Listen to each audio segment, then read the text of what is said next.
ያዩትን የሰሙትን በኮግኒቲቭ እውቀት ብቻ ሳይሆን ኢምፔሪካል በሆነ መንገድ ያን ኢንሲደንት ከቦታው ከሁኔታው ጋር አያይዘው እውነትን የሚገልጡ ቢሆኑ ጠቃሚ ነው ብዬ አስባለሁ። እውነትን መግለጥ ቀላል ነገር አይደለም። ዋጋ የሚያስከፍል፣ ገንዘብ የሚያሳጣ፣ በወዳጅ የሚያስጠላ ብዙ ጉዳዮች ሊተረኩበት ይችላሉ። እነዛን ጀግኖ መፈጸም የሚችል ሚዲያ ቢሆን ይጠቅማል ብዬ አስባለሁ። ሁለተኛ የጋራ ማንነት የሚገነቡ ቢሆኑ ለውይይት ለንግግር በር የከፈቱ ቢሆኑ ጥሩ ነው ብዬ አስባለሁ።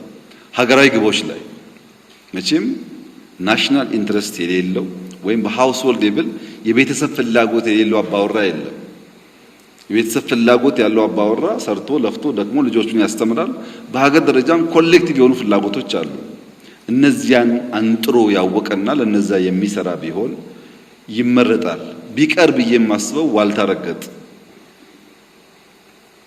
ጫፍ ላይ የወጡ የሃይማኖትም የብሔርም የፖለቲካም ክርር ያለ ነገር መጨረሻው መሰበር ስለሆነ እሱ ቢቀር ሚዛናዊ ወደ መሆን መምጣትን ሚዲያዎች ቢገሩ ቢመሩ ቢያስተምሩ መልካም ነው ብዬ አስባለሁ።